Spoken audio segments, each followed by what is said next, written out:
ሰላም ኩራት ተኸታተልተይ ብዘለኹም ኮይንኩም ነዛ ቪድዮና ትሪኡ ብምሉኹም ሰላምኩም ብዙሕ ትርፍ ይበለልና። ነዛ ቻናለይ ሓደሽቲ ዝኾንኩም ሳብስክራይብ ብምግባር ቤተሰብ ኩኑ። ነዛ ቪድዮና እውን ላይክ ብምግባር ጀምርዋ ኩራተይ። ሎማዓንቲ ከምዚ ትሪእዎ ኣለኹም ኣነን ኣርስዋይ ናይ ኣርስዋይ ክዳውንቲ ንዓፀፍና ብዛዕባ ናይ ኣርስዋይ ክዳውንቲ ዝምልከት ሒዘልኩም መፅአ ማለት ብዛዕባ ናይ ቆልዑ ክዳውንቲ ካብ ሸኢንዶ ካብ ዓዲ ንዝብል ሕቶ ምላሽ ሒዘልኩም መፅአ ሓንቲ ሓፍተይ ከዓነይ ክዳውንቲ ካብ ሸኢንሲ ናትኪና ጓልኺ ሓደ ዓይነት ከመይ ጌርካ ጥሪብክዮ ዝብል ሕቶ ነይሩ። እዚ ክምልሰልኩም እየ ካብኡ ከዓ እንታይ ዝብል ነይሩ ናይ ቆልዑ ክዳውንቲሲ ካብ ኣዲስ ኣበባ ዶ ይሕሽ ካብ ትግራይ ዝብል ሕቶም እዩ ነይሩ። ዝሮ ብሓፈሻ ናይ ቆልዑ ክዳውንቲ ዝምልከት ኣነ ካብ ዝረአኽዎ ካብ ዝተዓዘብክዎ ነገራት ሸር ክገብረክዎም ማለት እዩ። ቅድሚያ ሓንቲ ሓፍተይ ብጣዕሚ ይቅርታ እኳ ደንጌየ ቅድም ኢልከ ሓቲትክን ነርኸ ምናልባት ተሰሚዕክዮ እዚ ቪድዮ ተደጋጋሚ ግዜ ይመስለኒ ሓቲትክንና ኣዲስ ኣበባ ዶ ይሕሽ ኣብ ትግራይ ንዝብል ያው በርግጥ ኣነ ዘለኽዎ እንኳን ዕዳጋ ሓሙስ ኣብ ትግራይ ውሽጢ እየ ግን ጥዮኦም ንሃለኹ ዞም ዕዳጋ ሓሙስ ኮይኖም ሸጡ ካበይቶም ፅወ ኩሎም ንሃለኹ ከአዲስ ኣበባ እዮም ዝብልዎ ማለት እዩ። ብፍላይ ከዓ ካብ ማርካቶ እዮም መብዛሕትኦም ነጋዱ ዘምፅኡ እሞ ስለዚ ኣብ ኣዲስ ኣበባ ዘሎስ ኣብ ትግራይ ኣሎ ማለት እዩ። ምናልባት ግን ዋግኡ ኣዲስ ኣበባ ይሕሽ ይኸውን እዩ ዋግኡ ኣዲስ ኣበባ መቐለ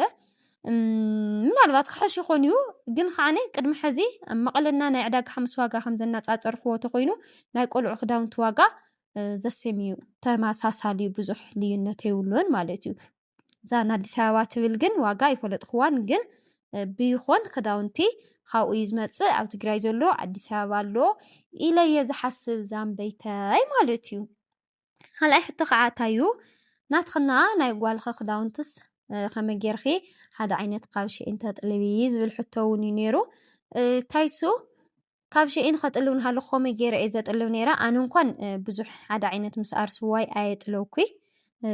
ብዙሕ ኣይብልና ነዋ ግን ሓደ ሓደ ኣለዋ እሰን እውን ከመይ ጌረ የጥልበየን ምናልባት ኣብ ሸኢን ብላዕሊ ናይ ኣደን ጓልን ወይ ከዓ ሓደ ዓይነት ዝመስል ብሓደ ፎቶ ኣብ ሓንቲ ናይ ኣደን ጓልን ፎቶስ ብሓደ ልመፀሉና ሓደ ሓደ ኣሕዋተይ እሰን ስለ ዝመረፅክን እሰን ስለ ዘጥለብክንስ ክልቲኡ ብሓደ ዝመፅእ ዝመስለክን ሰባት ትህልዋ ይኽእል ማለት እዩ። ግን ኣነ ከምኡ ገይረ ይኾንኩን ዘጥልዎ ነይረ መጀመርታ እዛ ናተይ ዝረአኽዋ ናተይ ሳይዝ ሙሉእ ሳይዝ ናይ ባዕለይ ገይረ ኩሉ ነገር መሊአ የጥልባ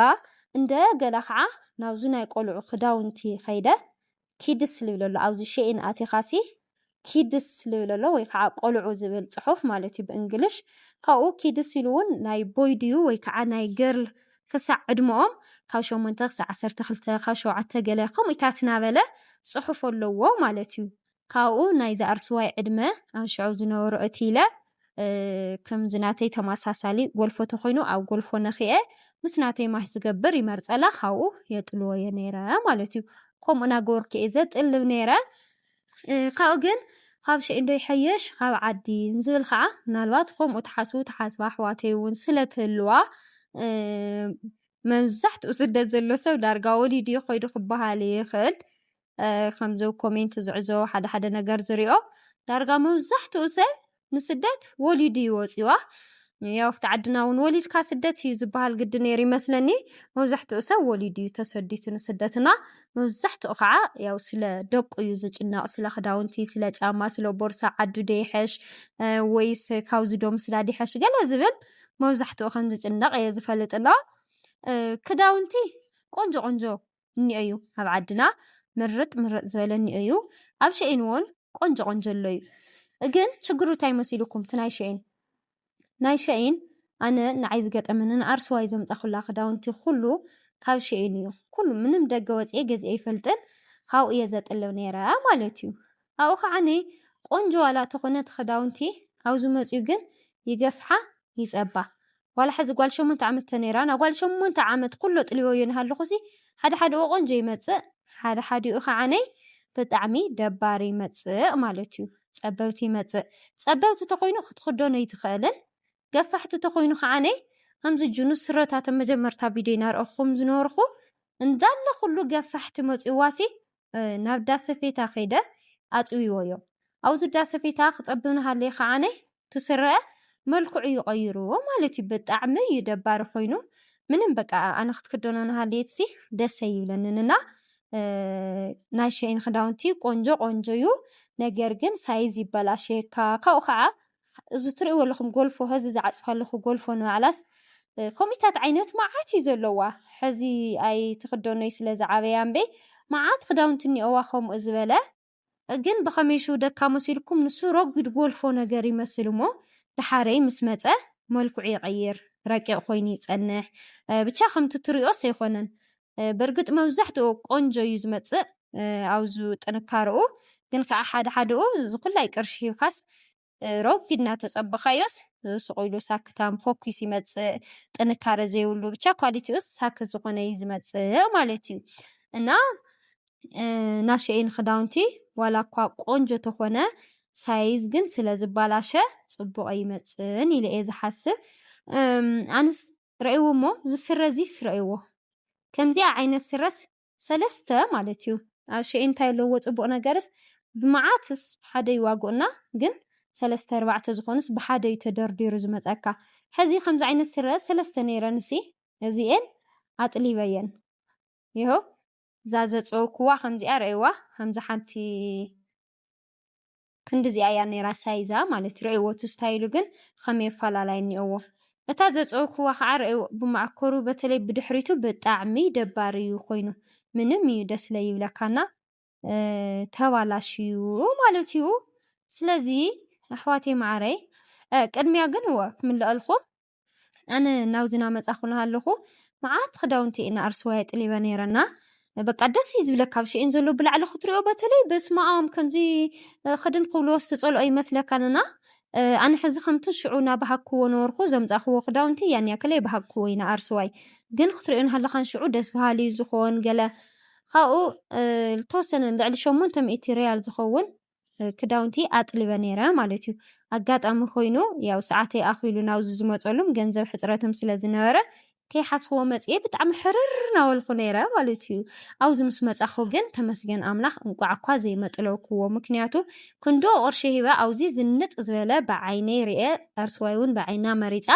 ክትገዝእ ትኽእል እያ ይብለኩም ስለዚ ካብ ኣብዚ ሓቢልኩም ናይ ደቅኹም ክዳውንቲ ትልእኹ ትገንዘብ ትሕዝ ኣቢልኩም ካብዚ ዝመረፅዎ ብዓይንኩም ርኢኹም ብኢድኩም ዳሲስኩም ደስ ልብል ነገር ባዕልኩም ትገዝእሎም ብገንዘብኩም ወይ ከዓ ሰዲድኩም ትገዝኡ ማለት እዩ እና ኣብ ዓዲ ቆንጆ ክዳውንቲ እኒአዩ እቲ ናይ ደገ ግን ያን ያክል ዝመርፆ ይኾንኩን ንቆልዑ በተለይ ባዕልካ ዓቂንካ ደስ ኢልዎም ዘይትገዝኦ ነገር ኪሳራ ጥራሕ እዩ ይብለኩም ኣብዚ ሕዚ ኩሉ ንኣርሰዋይ ክዳውንቲ እኒኦ ግን በቃ መኣዝየ ሓደ መዓልትሲ ሙሉእ ክዳውንታ ይኹን ጫማታት ይኹንስ ግዝእ ዘብለላ ካብ ዓዲ ኢለ ዝሓስብ ምንም ደስ ዝብለኒ ክዳውንቲ የለን ካብዞም ፀኽዎስ ኣርሰዋይ ትዝንጠሉ ክዳውንቲሲ ብዙሕ የብላኒ ኣና ዩቱበይ መኣዝዩ ፅቡቕ ክፍያል ጅምሮ እሞ ናይ ሓደ ወርሒ ዝኸውን ደመወዝ ንኣርሰዋይ ማዕረይ ዝገብሮ ኢለ ዝሓስብ ማለት ኢና ከምዚ ትሪእዎ ኣለኹም ክዳውንቲ ግን ነዚ ይመስል ናይ ኣርሱ እና ክትኣትዋ ትሓስቡ ሰባት እንድሕር ደኣ ሃሊኹም ንዓዲ ኣብዚ ሓቢልኩም ካብኡ ትማልኡ ካብዚ ደስ ልብል ምግዛእ ይሕሸኩም በርግጥ ደስ ምእንታይ ክብሎም ዞም ደቅኹም ሓደ ነገራት ሒስኩምሎም ተኣተኹም ፅቡቕ እዩ ነገር ግን ኣብዚ ሓቢልኩም ከምዚ ኣነ ዝገበርክዎ ኣብዚሕኩም ሒስኩም ከይተኣትዉ ማለት እዩ ሳይዝ ምናልባት ክባላሸም ስለ ዝኽእል ይብለኩም እዚ ትሪእዎ ኣለኹም ንኣርሰዋይ ሓንቲ ናይ ዓዲ ትበሃል ክዳውንቲ የብላይ ኩሉ ናይ ስዑዲ እኒኦ ሓደ ድማ ብስሩ ንዓይ ዝኣክል እኒኦ መብዛሕትኡ በተለይ ቱታታት ኣነ የዝገብሮ ማለት እዩ ተወሰነ ቱታታት ኣለዋሲ ቀጢሉ ንዓይ ኣኺሉኒ ንዓኣ ዘምፃኽዎስ ንዓይ ኣኺሉኒ ማለት እዩ ግን ዘን ቱታታት ናይ ጓል 11 ዓመትና ጓል 12 ዓመት ምስ ኮነት ክትገብሮ እያ ሓሲበ እየ ልመፃኹ ናይ ጓል 12 ዓመት እሲ ንዓይ ኣኺሉኒ ሳይዙ ብጣዕሚ ይገፍሕ ብጣዕሚ ነዋሕቲ ብጣዕሚ ዓብይ ማለት እዩ እና ናይ ቆልዑት ክዳውንቲ ካብ ሸኤን ዝምልከት ቪድዮ ነዚ ይመስል ይብለኩም ምናልባት ሕቶ እንድሕር ደኣ ሃሊኩም ኮይኑ ካልእ ክትብልዎ ትደልዩ ነገር እንድሕር ደኣ ሃልዩ ክምልሰልኩም እየ ኣብ ኮሜንት ፃሓፉለይ ብዛዕባ ክዳውንቲ ካብ ሸኤን ዝምልከት ካብኡ ከዓ ጫማ أنسي قدمنا أرسواي جامع معات اللي خلا نيرس أو حدا عمت وش تدارجا ودي عتو مالتنا جامع كودي أسفل نزخونا جيزي خميد خط قوريو خميد خط ملسيو قالت إيلس بقى تايا خوينا إلى حاسيبة والتي أوزي متصلخو أنا خاوز متصخندي جامعات يا ودي أي مسلوك من دي تنقل عقل خمجيروم يمزرق صوت أما بتعمي جاما زودانا من الوقت دقكم أزخينهم جاما توديون لحرزوا لكم نانشعنا سددكم وينانشعنا جزاكم كي تفردوا لهم جاما قولوا عدنا بتعمي يمزودوا خاب جاما خداونتيهم لازم لصنحوا جاما بتعمي يمزود أوزع عدنا خمي مخاني يردأني أرسوين وعلى خوز متق بزوح جاما تاتيا ودي أني لكم لما عنتي حيزي أزمت أخو فيديو نزي أتمثل فودكم واخد قونون تصفى يقبر لايك شير سبسكرايب ناقوركم كعا أبرتاتعنا زمحاتي بتعميز فوتوكم بخالي فيديو خسعن رخه سسان نعفو تشاو